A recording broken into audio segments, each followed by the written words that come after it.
Samza somni padna lang lama te khian kamin kalen chawanga khoilam mi nge mi tran point tur chu lo thleng ang ti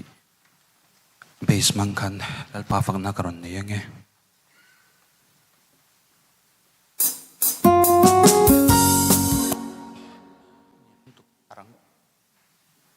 a tempo.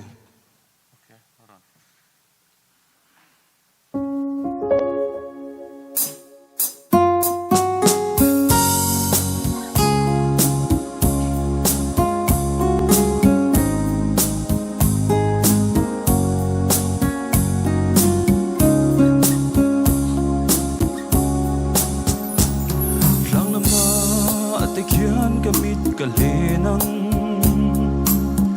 mitran puina tur chutliring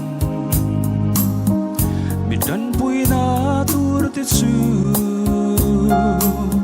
lalpa leile van siam tu ne na mi alo thlengang chatuan tan ani chuan I ke chu